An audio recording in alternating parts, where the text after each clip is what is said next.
Imagine discovering a plot hole so massive, it collapses Mr. Creep's entire universe. Let's dissect the scene that broke the internet. The film opens with a group of college friends struggling to come up with a compelling concept for their film project. They want something dark, something that will captivate and terrify. That's when Ellen, the enigmatic and slightly obsessive member of the group, invites them to her house. Inside, the walls are plastered with disturbing memorabilia, crime scene photos, newspaper clippings of serial killers, and a collection of grotesque dolls. Ellen tells them about Mr. Creep, a sadistic killer who terrorized the city 5 years ago, broadcasting his murders live on old, crackling TVs. He wore a sinister clown mask, and though he was caught and supposedly burned to death in a prison fire, Ellen insists he's still out there, lurking, watching, broadcasting. John rolls his eyes, dismissing Ellen's claims as urban legend, but the rest of the group is intrigued. What they could capture this story on film? They decide to follow Ellen's lead, setting up an old TV and antenna to search for Mr. Creep's infamous broadcast. As the static crackles, John sneers, ready to give up, but then the screen clears and a chilling scene appears. A doll, the same doll Ellen keeps in her house, sits in a dimly lit room. Behind it, a shadow moves. Suddenly, the screen flashes with a live murder. A man screaming as the masked figure looms over him, a rusty blade in hand. The group stares in horror. Mr. Creep is alive. Ellen then reveals that the police station where Mr. Creep was interrogated is still abandoned, and that all the evidence, including his file, is still inside. They decide to go there, hoping to uncover more clues. The station is dark and decaying, every creak and groan echoing through the empty halls. While the others search for files, Ellen wanders off with her camera, filming everything. She enters a cell and finds one of Mr. Creep's dolls placed eerily on the floor. She raises her camera to film it, but as she does, the door slams shut, trapping her inside. Screaming, Ellen bangs on the bars as the lights flicker. She catches a glimpse of a shadowy figure moving behind her. The group finally manages to pry open the door, but Ellen is hysterical, claiming Mr. Creep was in there with her. John dismisses her claims, insisting she's just feeding her obsession. But the others can't shake the feeling that something sinister is closing it out. Later, they find an old VHS tape labeled interrogation. They play it, and on the screen, Mr. Creep sits calmly, his clown mask forever fused to his face from the fire. His voice is a rasp as he confesses that God commands him to kill 200 people to ascend as the new god of this world. The tape cuts to static, then resumes with Mr. Creep leaning closer to the camera. The next one, he says, is Beth. Beth's blood runs cold. How could Mr. Creep have known her name 5 years ago? Desperate for answers, they visit Mary, a journalist who is obsessed with Mr. Creep.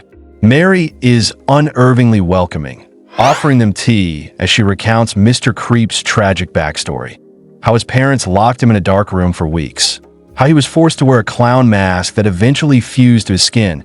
How he claimed God whispered names to him, urging him to kill. When Beth mutters that Mary is as deranged as Mr. Creep, Mary's demeanor changes. She lunges at them with a knife, but in the struggle, she falls, impaling herself. Before she dies, she laughs, her eyes wide and fixed on Beth. "You're next," she whispers back at Ellen's house. They discover she's gone. Searching her room, they find a disturbing revelation. Clippings and photos of the group, all marked with red ink. In one photo, Beth's face is circled with the words "You're next" scrawled beneath it. Panic sets in as they realize Ellen has been documenting them all along. They find a recording of Ellen, sitting in the dark, staring blankly at the camera. "He's here," she whispers. "He's inside me." The group rushes to find Ellen, but as they drive through the foggy woods, their car stalls.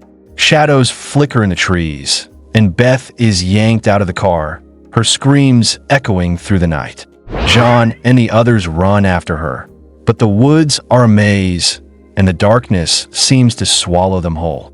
They finally reach a clearing and spot a cabin, the same one from Mr. Creep's broadcast. Inside, they find Ellen sitting in the middle of the room, surrounded by dolls.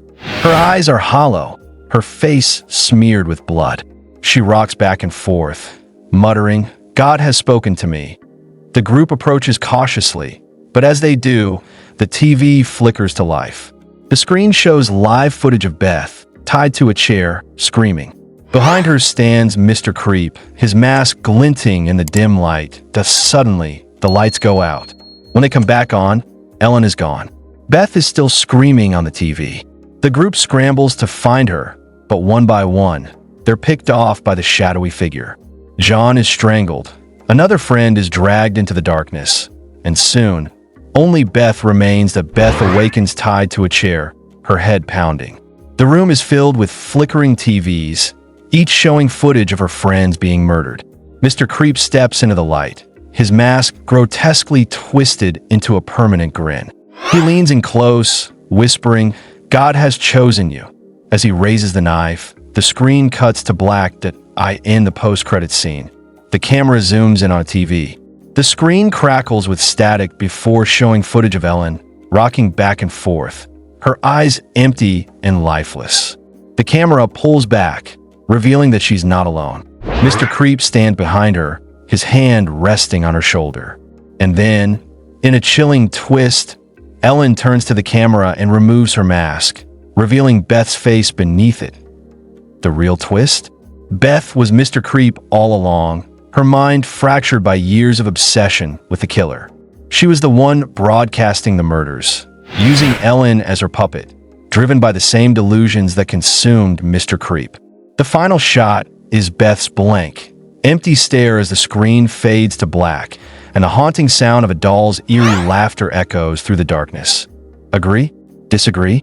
Let's start a comment civil war. And if you're obsessed with hidden movie secrets, smash that bell. Our next video might ruin your childhood. Thanks for watching.